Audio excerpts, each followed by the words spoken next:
Good evening and welcome to the Lagos studios of IATV. I am Adegboyega Labiran with the news.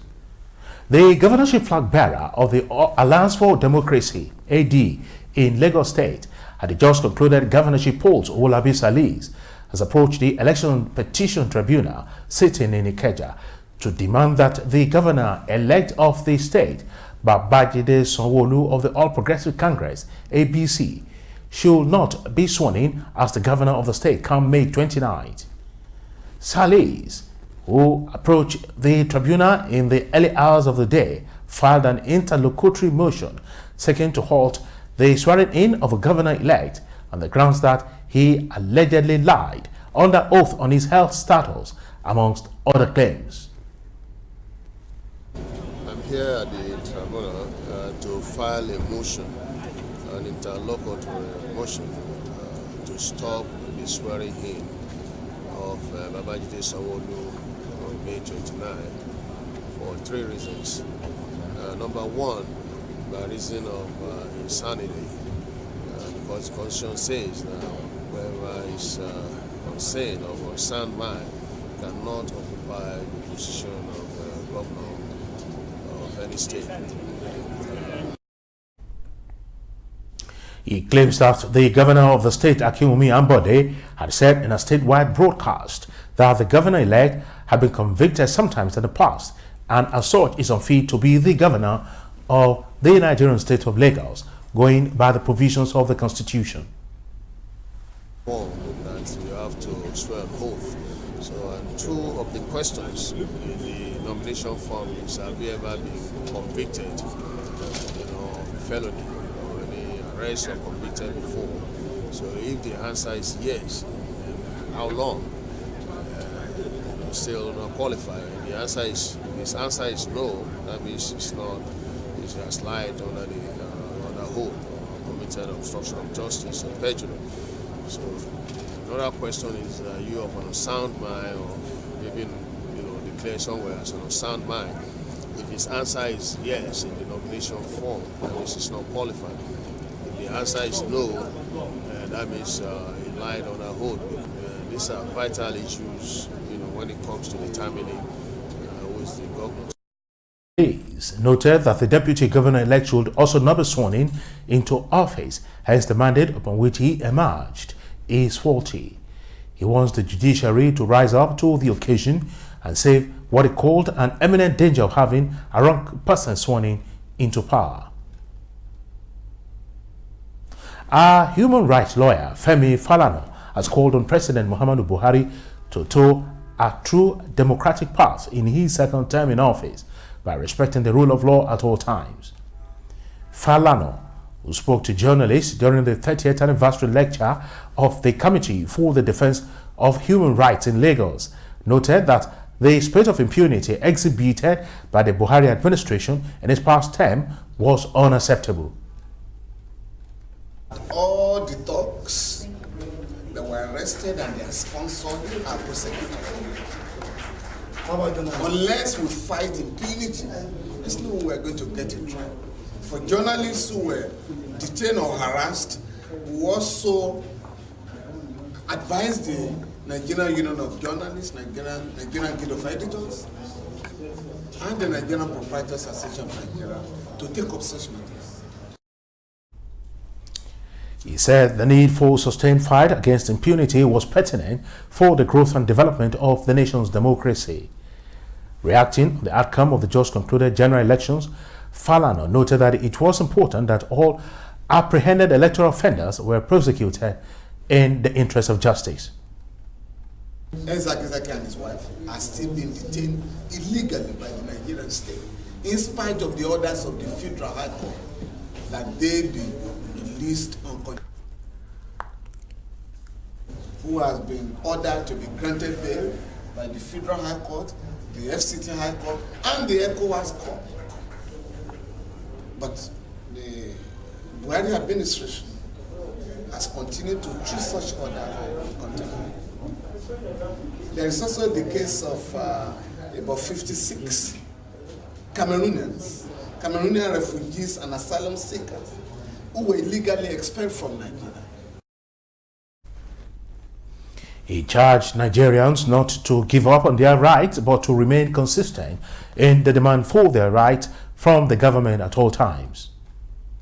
The United Nations says Nigeria has more extremely poor people than one can find in any other nation, and from the increasing number of destitutes and beggars in the country, the UN expects Nigeria's population to increase to 410 million by 2050, swelling the nation's ranking among the poorest people in the world.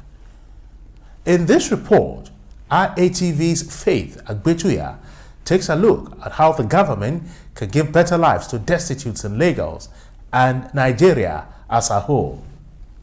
Research reveals that Nigeria ranks 157th out of 189 countries in the United Nations Human Development Index, using indicators such as health and inequality.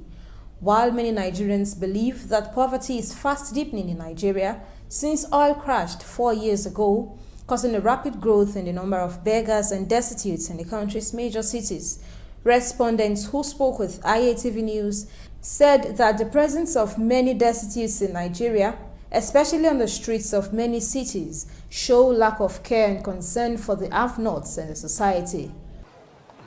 It's the situation of Nigeria now. That's what caused it. It's poverty that pushed them out of their homes.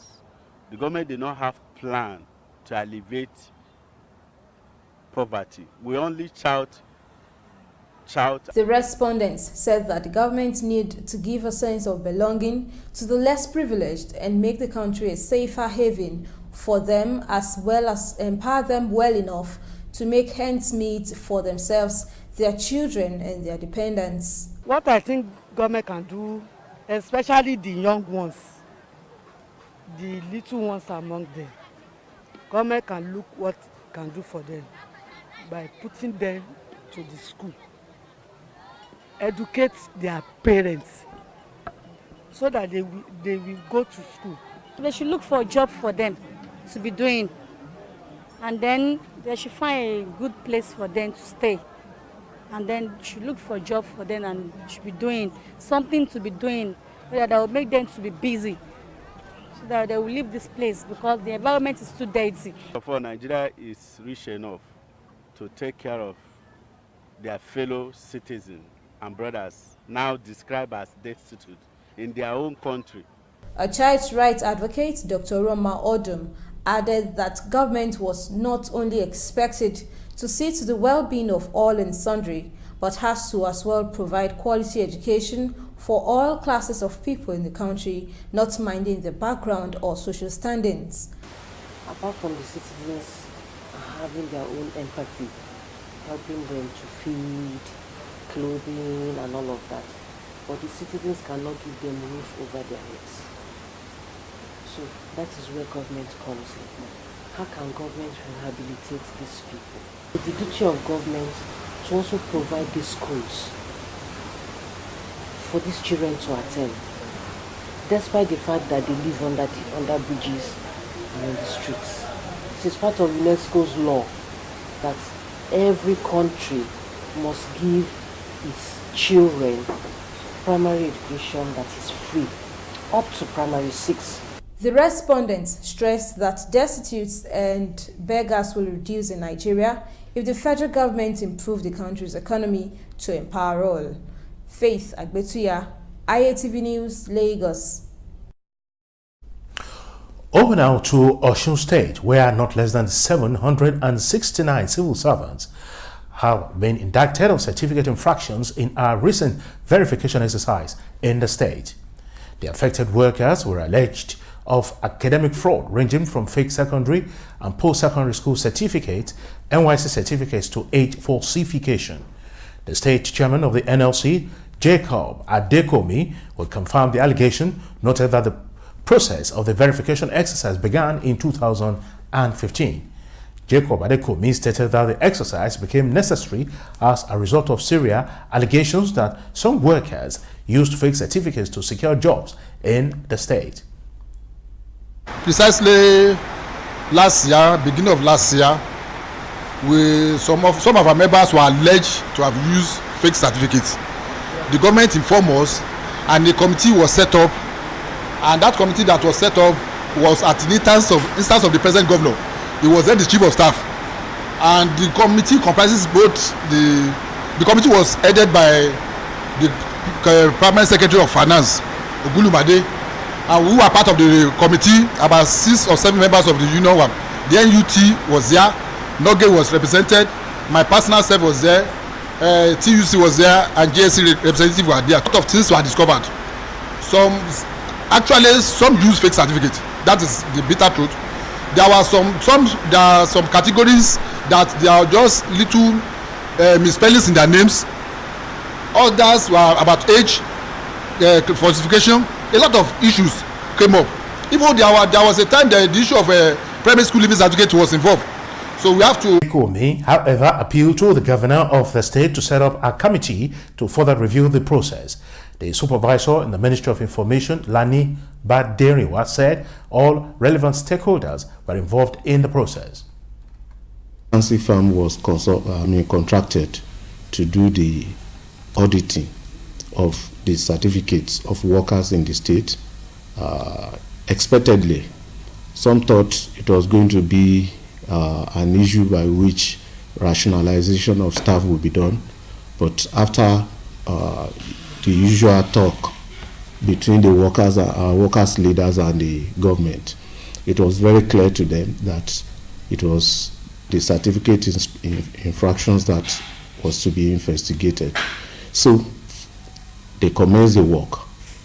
After some time, 132 of the affected workers were recommended for pardon on different considerations. 586 were not considered for pardon, while 51 are still on the pending list. And now to Kwara State. Many residents of Share in Ifelodun local government area of Kwara State have been rendered homeless following a rainstorm that destroyed their houses. The rainstorm also destroyed some parts of the State House of Assembly complex in Ilorin, the state capital. In fact, we never experienced that kind of storm before in the history of our community in Share. So we are as a community, we are reaching out to government and corporate body and individuals to come to our aid to put up the houses into shape. Because some people that are affected are poor people that cannot put up the that cannot repair the house quickly now. Some people are counting with their families and friends there. The downpour, accompanied by rainstorm, wreaked havoc in Share, Ofa, and Ilorin, the state capital. That of Share was the most devastating. Not less than 30 houses were destroyed by the rainstorm, turning the occupants to temporary tenants. The A wing of our office complex, which people call Abuja office, was badly affected, especially those whose offices are on the upstairs. About 4 of the offices were actually terribly affected. When you go there, they are still unattended to. The government has a plan. I've even raised my memo to the HE and he has given the approval to it. But I'm sure very soon I will receive the money to give the succor to the affected victims. We also give advice to the community to have a joint coordination. If there's an erosion that cause a blockage across the river, across the drainage, so that they will through the channel. Although they are still counting their losses, some of them have begun to repair their roofs. At the Kwara State House of Assembly complex, the rainstorm destroyed parts of the members' offices. Over now to Faith Agbetuya for the business news.